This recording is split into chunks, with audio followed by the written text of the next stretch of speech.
Pemirsa, serangan siber kembali menghantam Indonesia dengan menargetkan Pusat Data Nasional atau PDN. Serangan itu tidak hanya mengancam keamanan data warga. 204 juta data pemilih tetap pemilu 2024 diduga diretas hacker Jimbo hingga terancam dijual seharga 1,2 miliar rupiah di situs peretasan. Meski tengah diselidiki.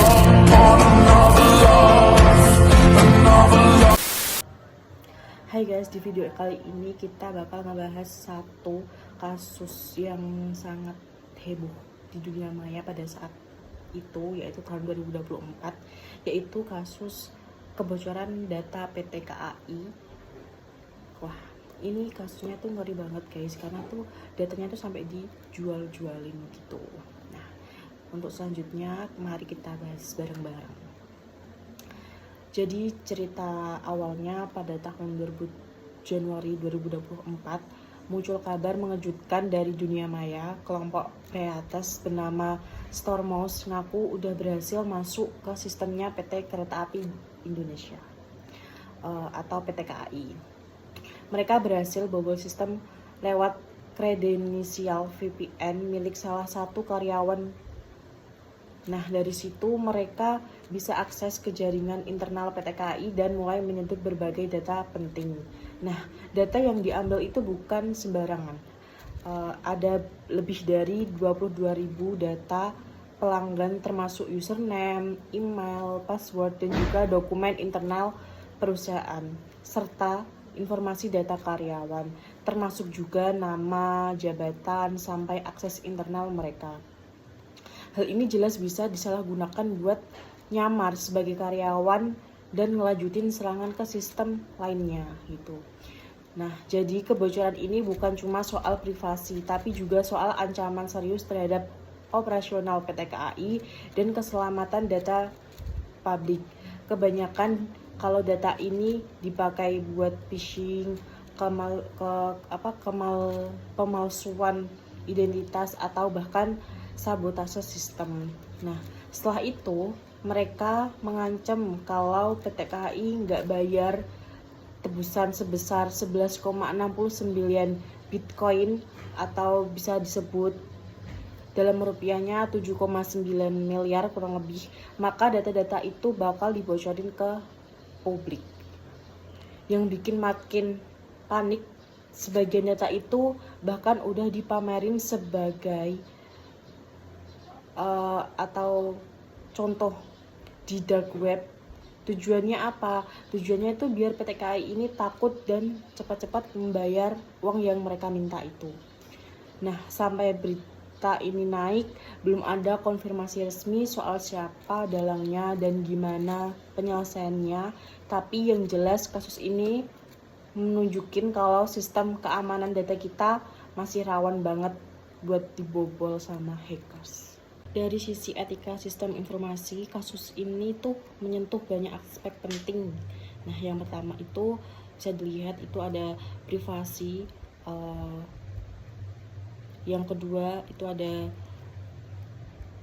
keamanannya itu lemah, sistem keamanannya itu lemah. Yang ketiga itu sebagai pengelola data harusnya itu bertanggung jawab. PT KAI-nya itu pengelola data ini tuh harus bertanggung jawab. Dan yang terakhir itu keadilan. Kan nggak adil ya kalau misalkan pelanggan yang malah menjadi korbannya gitu. Nah, biar makin ngerti, biar makin paham lagi, kita bahas dimensi moralnya satu persatu. Kenapa privasi ini termasuk dalam sistem etika gitu. Nah, karena data pelanggan dan karyawan yang seharusnya bersifat pribadi seperti nama, email, password, bahkan informasi pekerjaan telah diakses dan disebarkan tanpa izin. Privasi adalah hak dasar setiap orang dalam sistem informasi. Ketika data itu dibocorkan, berarti hak individu atas privasinya telah dilanggar. Dalam etika digital, ini jelas merupakan pelanggaran berat. Ada keamanan atau security. Kenapa keamanan ini termasuk juga dalam etika? Karena sistem PT KAI seharusnya memiliki pertahanan keamanan yang kuat untuk melindungi data. Tapi kenyataannya hackers bisa masuk lewat akun VPN karyawan. yang artinya sistem keamanan informasi mereka gagal melindungi aset digital. Dalam dimensi etika, perusahaan wajib memberikan jaminan keamanan apalagi jika menyimpan data masyarakat. Akuntabilitas atau accountability, kenapa accountability ini termasuk dalam etika? Karena setelah terjadi kebocoran ini muncul pertanyaan, siapa yang bertanggung jawab ini, siapa terus yang mau kayak yang bertanggung jawab ini mau siapa gitu. Nah, PTKI ini sebagai pengelola data harus bertanggung jawab penuh atas perlindungan dan keamanan data. Dalam etika sistem informasi ini dikenal sebagai prinsip akuntabilitas. Siapa yang menyimpan data, dia juga wajib menjaga dan bertanggung jawab jika ada masalah. Yang terakhir ada keadilan. Kenapa keadilan ini termasuk dalam dimensi moral? Karena kebocoran data menyebabkan pelanggan bisa dirugikan, mulai dari penyalahgunaan data, penipuan, sampai pencurian identitas. Padahal mereka nggak punya kontrol atau tahu apa-apa soal sistem PT KAI ini. Ini jelas tidak adil bagi korban, karena mereka jadi pihak yang paling menderita atas kesalahan sistem yang bukan mereka kendalikan. Pertanyaannya sekarang, apa negara kita udah mempunyai aturan untuk melindungi korban atas kasus-kasus kayak gini? Jawabannya tentu pasti udah ada, tapi belum maksimal. Nah, namanya Undang-Undang Nomor 27 Tahun 2022 tentang Perlindungan Data Pribadi atau UU PDP. Undang-undang ini mulai berlaku penuh pada Oktober 2024 dan mengatur banyak hal penting seperti yang pertama hak subjek data atau kayak kita sebagai penggunanya, yang kedua kewajiban pengendali data atau kayak PTKI tersebut, yang ketiga sanksi administratif maupun pidana kalau ada pelanggaran. Nah, tapi masalahnya sampai sekarang lembaga pengawas data pribadi yang seharusnya mengawasi dan menindak masih dalam proses pembentukan. Jadi meskipun UU-nya udah ada, pelaksanaannya di lapangan itu masih lemah. Korban bisa lapor, tapi prosesnya belum tentu secepat atau seefektif yang kita harapkan. Gimana caranya agar data kita sendiri bisa aman dan gak jadi korban berikutnya? Nah, ada beberapa tips penting yang bisa kita terapin. Yang pertama itu jaga data pribadi. Jangan sembarangan masukin informasi penting kayak KTP, nomor HP, atau email utama ke website yang gak jelas. Selalu pastiin situsnya aman, terkendali.